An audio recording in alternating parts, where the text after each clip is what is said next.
बेहद बड़े जलाशय के प्राप्त हो जाने पर छोटे जलाशय में मनुष्य का जितना प्रयोजन रहता है, उसी तरह से अगर जिसने ब्रह्म तत्व को समझ लिया, तब उसके लिए वेदों की कोई आवश्यकता नहीं।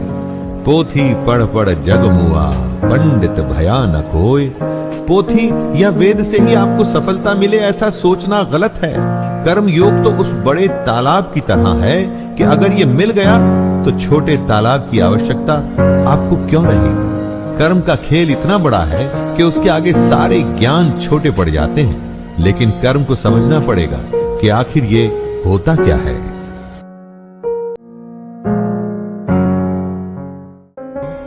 तेरा कर्म करने में ही अधिकार है, उसके फलों में कभी नहीं।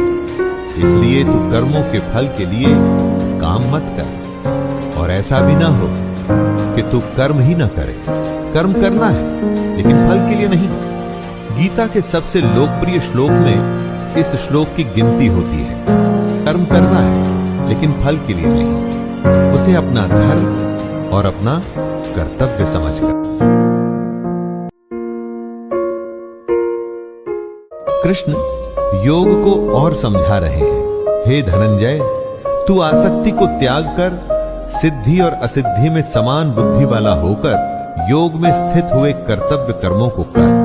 कर्म के फल की इच्छा न कर, और ऐसा नहीं करना कि कर्म करने में इच्छा न हो। यही निष्काम कर्म की कुंजी, उसकी चाबी, उसका सार है। कर्म के बाद क्या फल मिलेगा उसकी परवाह किए बिना बस पूरी लगन से अपने धर्म और कर्तव्य को पूरा कर।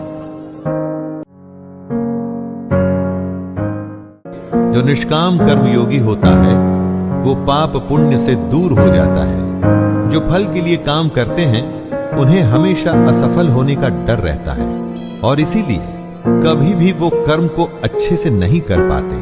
और फिर अगर उनको फल मिल भी जाता है तो इसी फल में उलझ जाते हैं। इसलिए हमें बुद्धि योग की शरण में आना चाहिए। लगन सिर्फ काम में और भगवान में, तब बुद्धि निश्चय से काम कर पाती है। बुद्धि योग की शरण में आने से बिना फल के काम करने वाला इसी दुनिया में पाप पुण्य से मुक्त हो जाता है। हे अर्जुन, तू समत्व रूप योग में लग जा। मतलब अच्छा हो बुरा हो, सुख हो या दुख हो, सभी में एक ही तरीके से समभाव से तू बस अपना कर्म, अपना कर्तव्य करता रहे।